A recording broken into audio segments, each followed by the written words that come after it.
जय हिंद। चलिए, बायोलॉजी का एक बहुत बड़ा चैप्टर, इस चैप्टर का नाम है सेल यानी कि कोशिका, उसको हम लोग आज कवर करेंगे इस वीडियो में। देखिए, सबसे पहले हम लोग जानेंगे कि सेल यानी कोशिका होता क्या है। ठीक है, देखिए कोशिका का जो टेक्निकल नाम होता है ना, उस टेक्निकल नाम होता है साइटो। क्या होता है? साइटो। ये टेक्निकल नाम होता है, बायोलॉजिकल नाम होता है। ठीक है, और जो अध्ययन हम लोग जो करते हैं, सेल का अध्ययन हम लोग करते हैं बायोलॉजी का, उस ब्रांच, इस ब्रांच का नाम होता है साइटोलॉजी ब्रांच। मैंने आपको बताया है, साइटोलॉजी ब्रांच में क्या करते हैं हम लोग? सेल का अध्ययन करते हैं। ठीक है, देखिए अब जो इनके जनक है, खोज है, इनका जनक जो है उनका नाम है रॉबर्ट हुक। रॉबर्ट हुक जो एक विद्वान थे, उन्होंने सेल यानी कि कोशिका की खोज किए थे। इन्होंने जो कोशिका की खोज किए थे, वो कोशिका मरी हुई कोशिका थी। जब माइक्रोस्कोप पर जूम करके देखा गया तो वो कोशिका क्या थी? मरी हुई कोशिका था।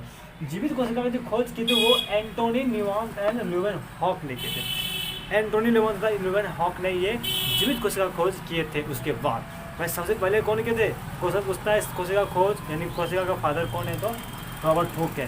भाई खोज है तो सबसे पहले वो चाहे मरे हो चाहे जिंदा हो, सब तो नहीं है। ठीक है, देखिए जीवित कोशिका कौन खोजे? एंटोनी वन ल्यूवेन हॉक खोजे। देखिए स्लाइडेन एवं सॉन ने, ये दो साइंटिस्ट आए, विद्वान साइंटिस्ट, इन्होंने कहा कि पूरा शरीर कोशिकाओं से मिल करके बना है। पूरा शरीर तो पूरा शरीर जो है, एक एक अंग जो है वो कोशिकाओं से मिल करके बना हुआ है। कौन कहा? वो स्लाइडर एंड सॉन ने, ये दो साइंटिस्ट ने ये सिद्धांत दिया, कोशिका का सिद्धांत। यानी कि सिद्धांत कौन दिया? तो कौन दिए? स्लाइडर एंड सॉन ने। ठीक है, अब देखिए कोशिका जो होती है ना, छोटी और बड़ी होती है पूरे ओवरऑल में। देखिए पूरे ओवरऑल की बात की जाए तो छोटी कोशिका जो होती है वो माइकोप्लाज्मा की वो छोटी कोशिका होती है। अब बड़ी कोशिका की बात करें तो वो है शुतुरमुर्ग का अंडा। शुतुरमुर्ग का जो अंडा होता है वो सबसे बड़ी कोशिका होती है पूरे ओवरऑल में। ठीक है, यहाँ पे पूरे ओवरऑल में छोटी बड़ी कोशिका कौन सा है? तो छोटी है माइकोप्लाज्मा की, और बड़ी कोशिका है किसका? तो शुतुरमुर्ग के अंडे का। ठीक है, अब देखिए मानव में छोटी बड़ी कोशिका कौन सा है? तो देखिए मानव में छोटा जो कोशिका होता है वो मेल के स्पर्म में होते हैं, यानी कि मानव के, यानी कि मेल के शुक्राणु में होता है।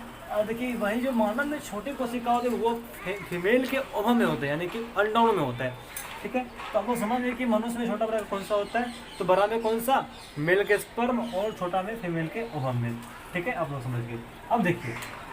अब देखिए मानव में लंबी, ये बड़ा और लंबी में बहुत सारा अंतर होता है। बहुत बच्चा होता है बौक जाते हैं, बड़ा और लंबा में, वो बड़ा कुछ और चीज़ हुआ, लंबा इसे हुआ। ठीक है, बड़ा हो गया।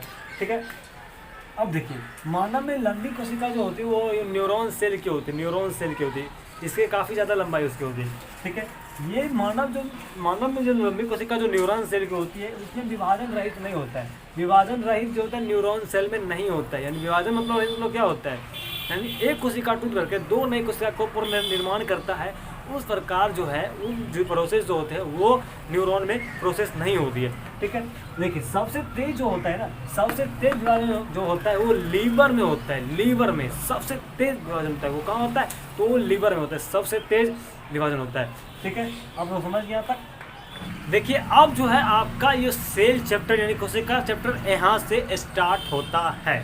देखिए आप लोग समझ, यहाँ पे ईंट है, ईंट क्या लिखा हुआ? ईंट। ईंट को हम लोग जोड़ेंगे क्रमानुसार तो क्या बन जाएगा? वो बन जाएगा दीवार। क्या बन जाएगा? दीवार।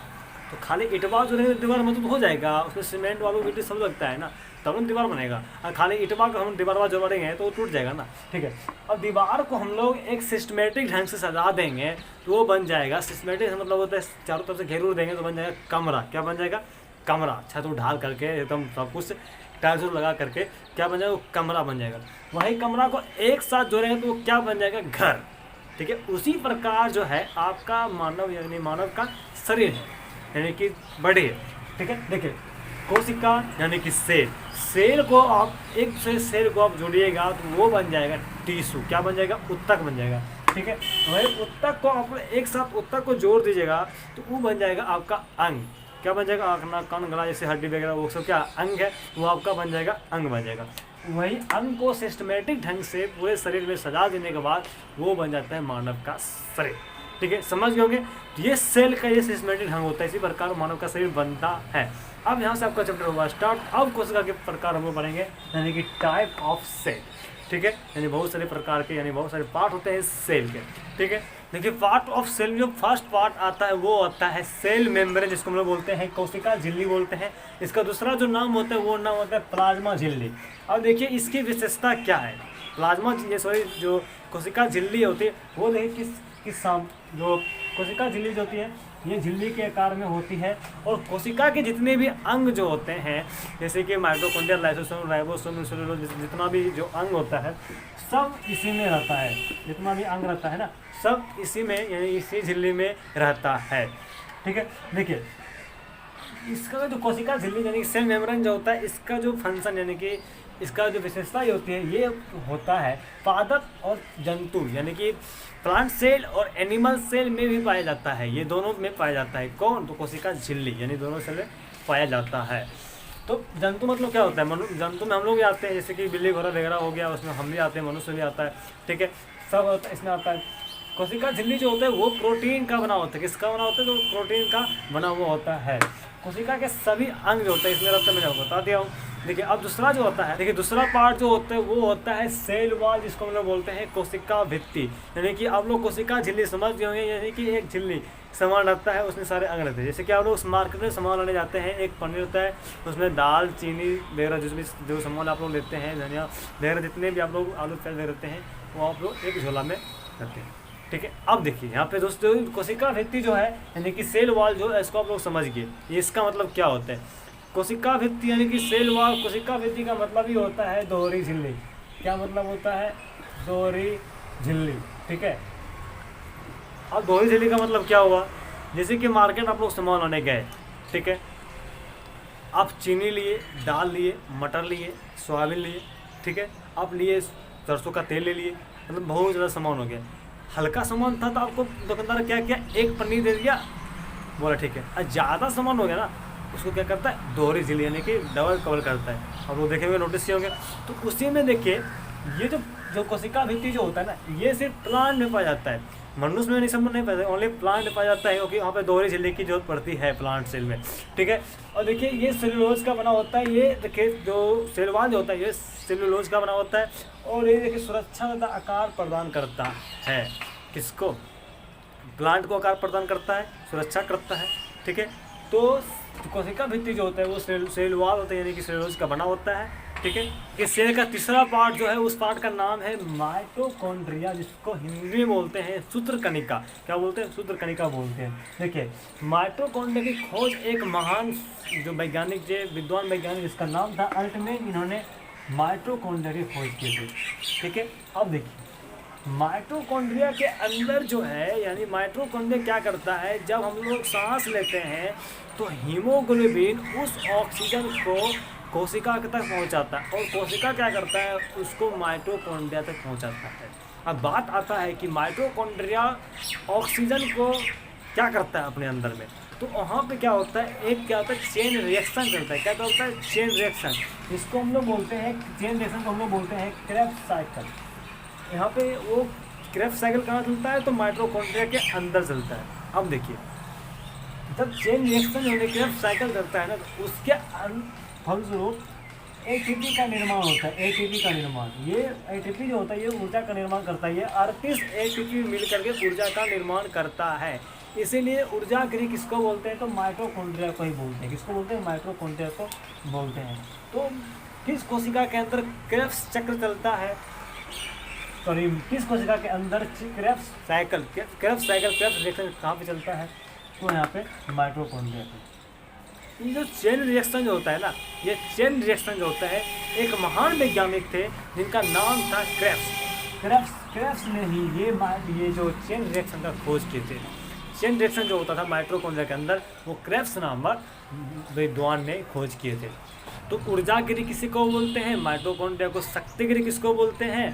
तो माइटोकॉन्ड्रिया के पावर हाउस किसको बोलते हैं? ये यानी कि माइटोकॉन्ड्रिया को बोलते हैं। आप समझ गए, यानी कि 38 एटीपी मिल करके किसका निर्माण करता है? ग्लूकोज का निर्माण करता है, और ग्लूकोज मिल करके क्या करता है? वो ऊर्जा का निर्माण करता है। माइटोकॉन्ड्रिया के अंदर ये सब जो होता है रिएक्शन होते रहता है।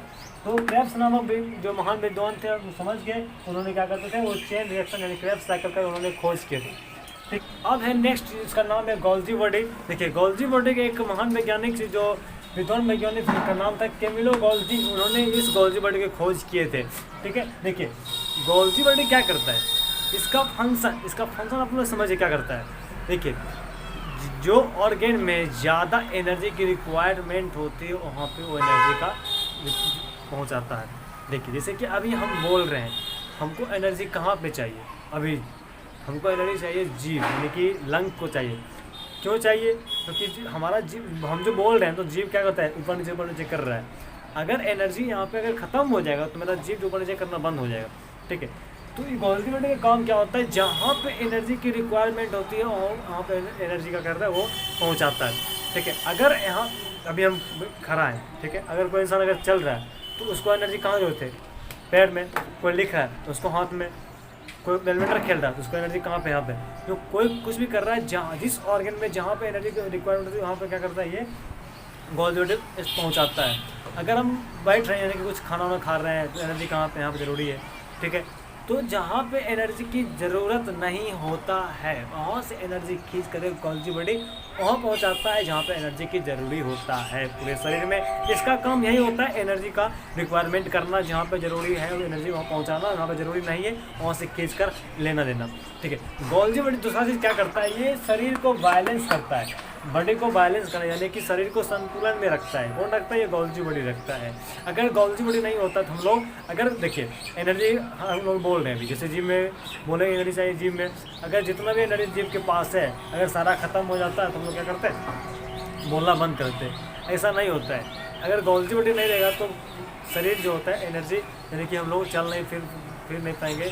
अगर ऐसा नहीं होता है कि हम लोग अगर बोलेंगे मेरा घर तो मतलब हाथ काम नहीं कर रहा है, एक सेकंड, ठीक है, हाथ काम नहीं कर रहा है तो वो हम सब कुछ क्या बोलेंगे, पूरा शरीर ठीक है, मैं एक सिर्फ मेरा हाथ काम नहीं कर। ऐसा नहीं होता है। गोल्गी बॉडी जो होता है वो पूरे शरीर को बैलेंस रखता है, संतुलन में रखता है, हर जगह यानी कि हर ऑर्गन में एनर्जी पहुंचाने का काम करता है। ठीक है, और नेक्स्ट जिसका नाम है वैक्यूल्स, जिसको हम लोग बोलते हैं हिंदी में रसधानी। ये क्या करता है, जल को स्टोर करने का काम करता है, यानी शरीर का अलग अलग जो पार्ट हैं अलग अलग सब फंक्शन अपना अपना काम करते हैं। ठीक है, अब देखिए ये वाटर स्टोर करता है, यानी कि हर एक मनुष्य के अंदर 65% वाटर रहता है, 65। अब इसका मतलब ये नहीं होता है कि हर आदमी के अंदर 65 मतलब यानी कि हर एक आदमी 65 किलो हो सकता है, ऐसा नहीं होता है।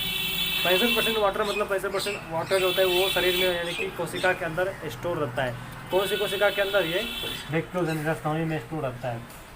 ठीक है, अब मानव में देखिए, मानव में जो होता है ना, ये वैक्यूल्स जो होता है वो छोटा होता है, यानी कि स्टोर करने की क्षमता जो होती है वो छोटा यानी कि वो छोटा होता है।